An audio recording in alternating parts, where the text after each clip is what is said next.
Hi everyone, आप सभी को एक बार फिर से इस YouTube channel SLD educational academy पर स्वागत है। तो चलिए हम लोग आज जो है आगे की जो प्रश्न है बचा हुआ उसको आज हम लोग देखेंगे। हम लोग प्रीवियस के लेक्चर में प्रश्नावली 3.4 जो है उसका हम लोग देख रहे थे। प्रश्न नंबर 2 का बी तक हम लोग कंप्लीट किए थे। आज हम लोग सी से देखेंगे, ठीक है ना। तो सी में आपको जो है वो देखना है कि क्या इसमें बोल रहा है। आप लोग के पास अगर एनसीईआरटी बुक होगा तो आप लोग देखिए कि प्रश्न नंबर सी क्या बोल रहा है। सी बोला 2 अंकों से बनी एक संख्या का योग जो है, एक संख्या के अंकों का योग जो है वो 9 है। बोल रहा है कि 2 अंकों से बनी एक संख्या के अंकों का जो योग है वो आपका 9 है। देखिए 2 संख्या होता है तो 2 संख्या का मतलब है कि मान लीजिए यहाँ पे एक 7 है एक 5 है, तो ये दोनों संख्या है एक एक, ठीक है। और इस दोनों संख्याओं का जो योग है वो आपका बोल रहा है 9 है, ठीक है। लेकिन तो 9 है, जैसे कि यहाँ पे अगर हम लोग 7 और 5 को मान ले, सपोज करें कि 7 और 5 दो संख्या है और ये दोनों संख्याओं का योग जो है वो 12 दिया है, ठीक है। तो इसी प्रकार से बोल रहा है कि 2 संख्याओं का योग जो है वो 9 है। अब 2 संख्या क्या है वो हमें पता नहीं है, ठीक है। वो 2 संख्या क्या है वो पता नहीं है, लेकिन उसका जो योग है वो आपका हो गया 9 यहाँ पे दिया हुआ है, ठीक है, प्रश्न में। तो 2 संख्या है तो जाहिर सी बात है एक संख्या जो होगा वो उसमें इकाई होगा और दूसरा संख्या जो होगा वो दहाई होगा, ठीक है। तो हम लोग सबसे पहले जो है वो 2 संख्या हम लोग मान लेंगे, ठीक है। x और y जो है 2 संख्या मान लेंगे, क्योंकि यहाँ पे संख्या हम लोग को पता नहीं है, उसका योग हम लोग को पता है कि 9 दिया हुआ है। चलिए हम लोग मान के चलते हैं कि जो है इकाई संख्या जो है वो x है, ठीक है।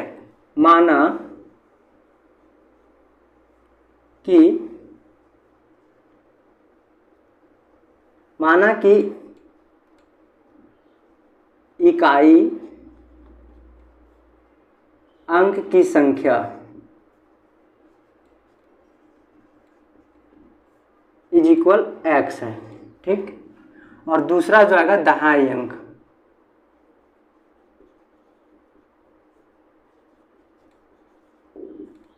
ये हो जाएगा y, ठीक है।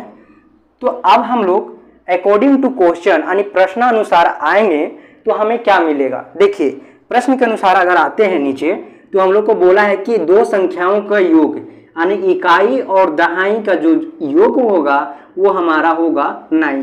तो x प्लस y जो होगा वो होगा आपका 9, ठीक है। तो ये समीकरण 1 हो गया। और केस 1 में जो है यही बनेगा। केस 1 यानी कि स्थिति 1 जो है आपका, स्थिति 1 उसमें यह बन रहा है कि x प्लस वाई जो है इक्वल है, योग इसका जो है वो 9 है, ठीक है। अब हम लोग जब आगे बढ़ेंगे तो बोल रहा है, देखिए आपको बोल क्या रहा है इसमें कि बोल रहा है कि इस संख्या का 9 गुना, ठीक है, इस संख्या का 9 गुना और दी गई अंकों को उलटने से प्राप्त संख्या का 2 गुना है, तो ज्ञात कीजिए, संख्या ज्ञात कीजिए, ठीक है।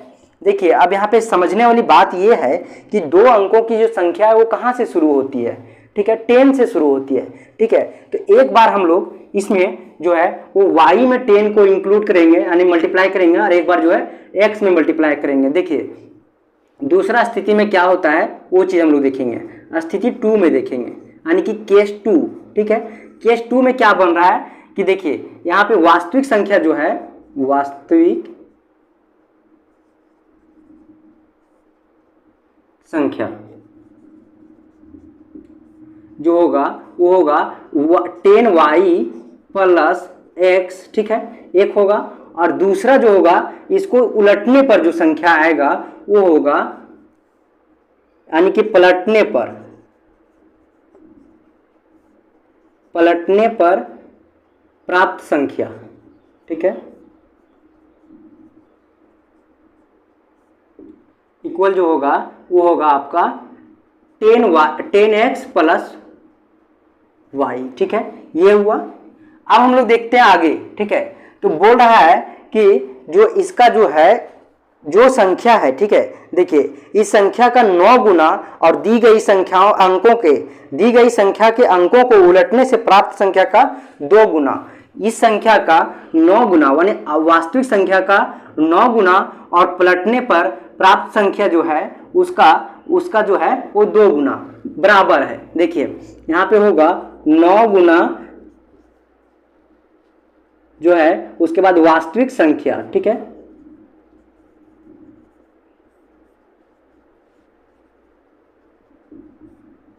बराबर जो होगा वो होगा 2 गुना पलटने पर,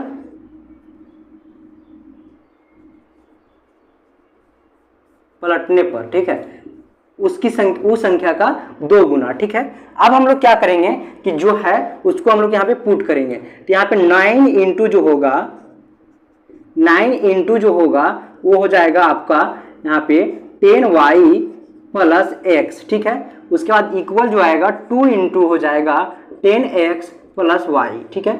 अब इसको हम लोग सिंप्लीफाई करेंगे तो क्या मिलेगा, देखिए 90y plus 9x equal 20x plus 2y, ठीक है। अब हम लोग जो है जो देखिए यहाँ पे x और y जो वेरिएबल है, जो आपका चर है x और y, उसको हम लोग एक जो है सहजातीय और एक होता है, तो एक साइड जो है हम लोग ले जाएंगे, ठीक है। x वाला चर को एक साइड ले जाएंगे और y वाला चर को एक साइड ले जाएंगे, ठीक है।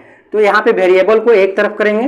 देखिए यहाँ पे क्या होता है, यहाँ पे जो होगा वो 9x है, ठीक है, और यहाँ पे माइनस 20x आएगा, ठीक है, इक्वल जो होगा, ठीक है, इक्वल जो होगा वो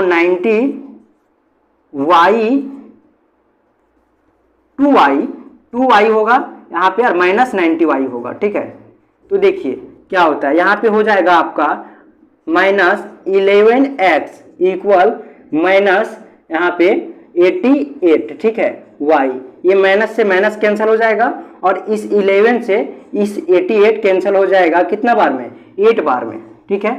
तो इस प्रकार से ये हो जाएगा x इक्वल यहाँ पे 8y, ठीक है। अब हम लोग जब इस 8y को इधर लाएंगे तो क्या होगा, ये हो जाएगा आपका x माइनस 8y, ठीक है। हम देख लेते हैं एक बार, आप लोग को दिखता है अच्छा से कि नहीं दिख पा रहा है, क्या दिख रहा है अच्छा से। तो इस प्रकार से ये हम लोग को प्राप्त हुआ, ठीक है। अब हम लोग ये समीकरण 2 ले चलेंगे, ठीक है। अब हम लोग क्या करेंगे कि हम लोग देखिए x और y जो है यहाँ पे 2 समीकरण जो है वो हम लोग को मिल गया, पहला और दूसरा, ठीक है। अब दूसरा और पहला समीकरण को हम लोग जो है वो सॉल्व करेंगे सबसे पहले प्रतिस्थापन विधि से। देखिए प्रतिस्थापन विधि से,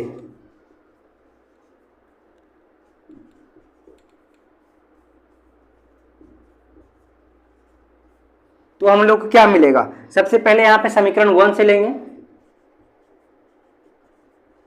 समीकरण 1 से, तो x plus y is equal जो होगा 9 होगा और x is equal 9 minus y होगा, ठीक है। अब हम लोग इसको समीकरण 3 लेके चलेंगे, ठीक है, ये 3 हो गया। अब हम लोग जो है यहाँ पे देखिए समीकरण 2 को लेंगे, समीकरण 2 में x का मान रखने पर,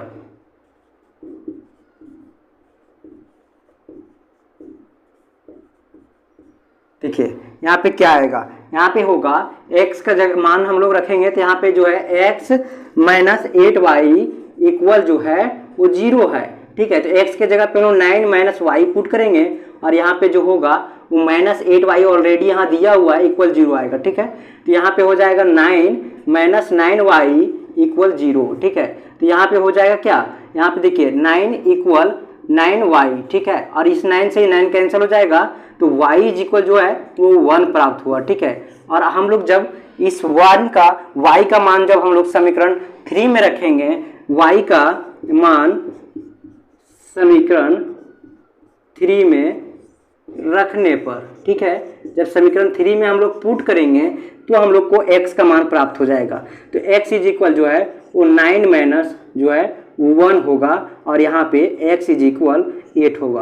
अब आप लोग जो है इसको जो है सेटिस्फाई भी कर सकते हैं, ठीक है, संतुष्ट कर सकते हैं कि देखिए यहाँ पे x के जगह पे हम लोग सपोज कीजिए यहाँ पे कि x के जगह पे हम लोग 8 पुट किए और y के जगह पे 1, तो इक्वल 9 का आया और इस देखिए 9 इक्वल 9 है, तो इसका मतलब जो हम लोग को x और y वेरिएबल का जो मान निकला है वो सही है, क्योंकि दोनों तरफ जो है वो इक्वल आ रहा है, LHS बराबर RHS आ रहा है, यानी कि ये जो है सेटिस्फाई कर रहा है। ठीक है, इसी प्रकार अगर आप लोग जो है इसको आप लोग प्रतिस्थापन विधि से बनाए हैं, अगर विलोपन विधि से भी बनाइएगा तो सेम ही आएगा। ठीक है, देख लीजिए, हम लोग एक बार जो है इसको स्थापन विधि से भी हम लोग बनाते हैं, प्रतिस्थापन से बनाए हैं, एक बार स्थापन से बनाते हैं। ठीक है, आप लोग जो है इसका स्क्रीनशॉट ले लीजिए। आगे हम लोग देखते हैं, देखिए हम लोग विलोपन विधि से भी देख लेते हैं, है ना।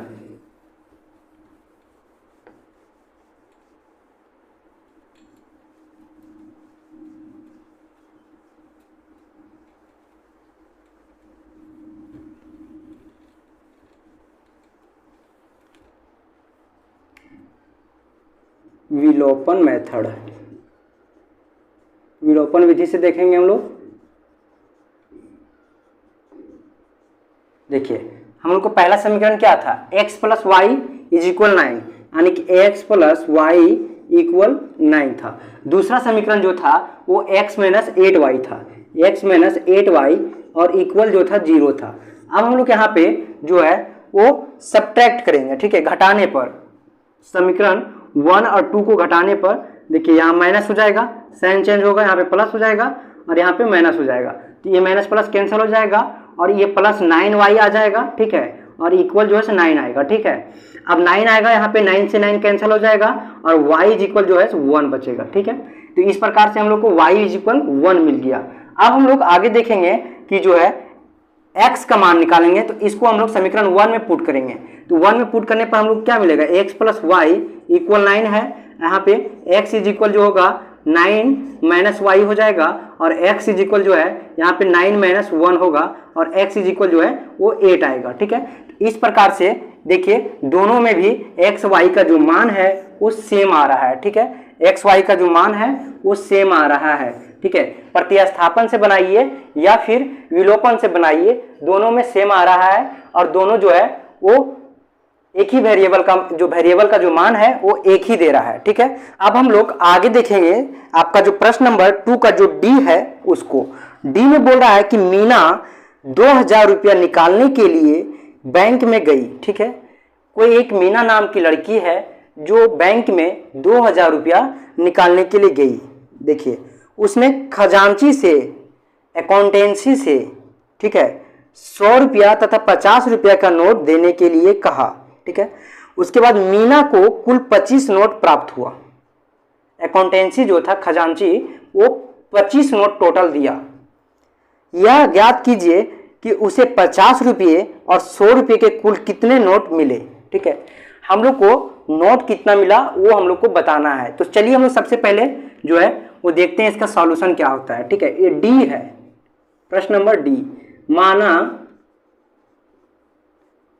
कि 50 रुपये का नोट की संख्या जो है वो x है। ठीक है, और जो 100 रुपया का नोट है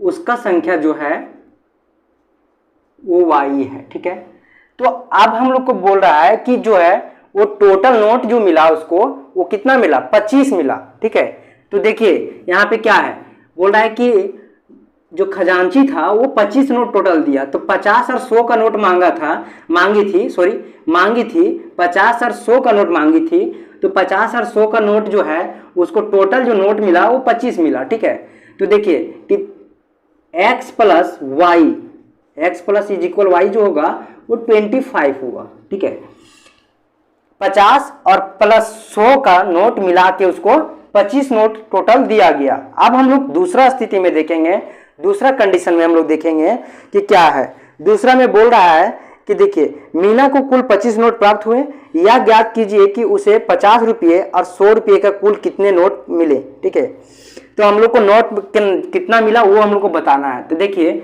मान लीजिए कि यहाँ पे 50 रुपया का जो नोट है कोई संख्या x है और 100 रुपया का नोट है वो कितना है, y है।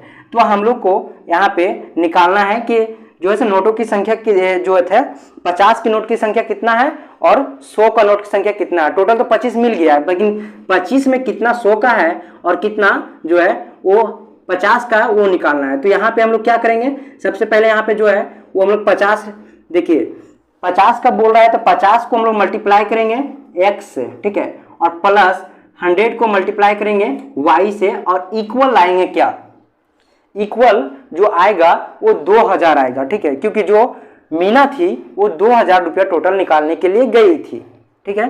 तो 2000 रुपया यहाँ पे हो जाएगा टोटल।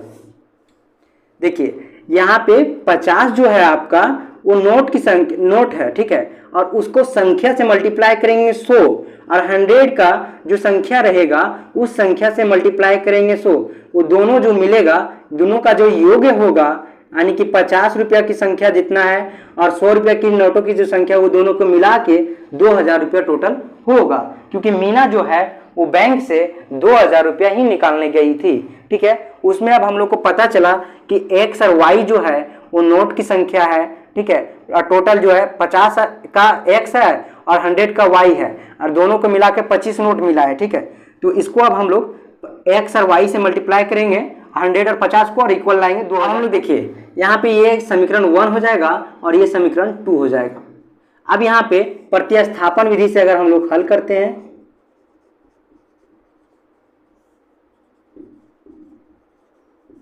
विधि से, ठीक है, तो यहाँ पे देखिए क्या आता है। सबसे पहले समीकरण 1 लेंगे हम लोग। समीकरण 1 से क्या आएगा, x is equal 25 minus y आएगा और ये हो जाएगा आपका समीकरण 3। उसके बाद फिर हम लोग इस 25 माइनस y जो है इसको हम लोग क्या रखेंगे, x का जो मान है इसको हम लोग समीकरण 2 में रखेंगे। तो x का मान समीकरण 1 में रखने पर, ठीक है, समीकरण 2 में रखने पर, ठीक है, देखिए यहाँ क्या आता है 50, ठीक है, x यहाँ क्या होगा 25 माइनस y और जो आएगा प्लस 100y इक्वल 2000। यहाँ पे देखिए इसको जब सिंप्लीफाई करेंगे तो क्या आता है, ठीक है, यहाँ पे आएगा आपका 25 पचे 125, ठीक, minus 50y plus 100y equal 2000। तो यहाँ पे आएगा, देखिए इसको जब हम लोग सिंप्लीफाई करेंगे तो 21 सिंप्लीफाई करेंगे तो आ जाएगा 1250 और यहाँ पे आएगा आपका प्लस 50y इक्वल 2000, ठीक है, और इक्वल जो आएगा वो देखिए क्या आता है 50y इक्वल जो आएगा आपका 2000 माइनस 2000 में माइनस करेंगे 1250, ठीक है। तो क्या आएगा हम लोग को यहाँ पे आएगा 750, ठीक है। y इज इक्वल जो होगा वो 50 आ जाएगा, 0 0 कैंसिल होगा और यहाँ से ये आपका हो जाएगा कितना बार में कैंसिल होगा 5 1, ठीक है, यहाँ पे बचा 2 और यहाँ पे हो जाएगा 5, तो 15 टाइम में हो जाएगा कैंसल। तो y का जो मान निकला वो y इज इक्वल जो है वो हम लोग को यहाँ पे 15 प्राप्त हुआ, ठीक है। अब हम लोग देखेंगे इस y का मान को जो है वो समीकरण 3 में पुट करेंगे। y का मान समीकरण 3 में रखने पर, ठीक, तो यहाँ पे हम लोग पुट करते हैं x इज इक्वल 25 माइनस 15 है तो यहाँ पे 10 आएगा, ठीक है। तो x इज इक्वल जो है वो 10 आया, x का जो मान है वो 10 आया। ठीक इसी प्रकार हम लोग जब प्रतिस्थापन से बनाएंगे तो उसका भी मान जो है इतना ही आएगा, x और y का जो वेरिएबल का जो मान आया है वही, ठीक है। तो चलिए हम लोग अब जो है वो प्रतिस्थापन से अगर आप लोग चेक करना चाहेंगे तो चेक कर लीजिए, नहीं तो आप लोग दोनों में से किसी एक भी मेथड को से बना के आप लोग x और y वेरिएबल का मान निकाल सकते हैं, ठीक है। तो आप लोग अगर चेक करना चाहते हैं चेक कर लीजिए, नहीं तो आगे की ओर बढ़ सकते हैं, ठीक है। तो जो आपका प्रश्न नंबर ई है, ठीक है, ये प्रश्न नहीं आता है आप लोग के एग्जाम में, तो इसको इतना इंपॉर्टेंट नहीं है, इसलिए आप लोग जो है इसको बना चाहें तो बना सकते हैं, अन्यथा फिर इसको छोड़ भी सकते हैं, ठीक है। ठीक है, आप लोग का जो एक्सरसाइज है वो प्रश्नावली यहीं पे आज एंड होता है। अब जो है वो हम लोग आगे की ओर जो है नेक्स्ट वीडियो में एक नए प्रश्नावली के साथ, एक नए टॉपिक के साथ मिलेंगे। तब तक के लिए आप लोग को बहुत बहुत धन्यवाद। चैनल पे इसी तरह बने रहें, आप लोग को आगे भी इसी तरह का कंटेंट मिलता रहेगा।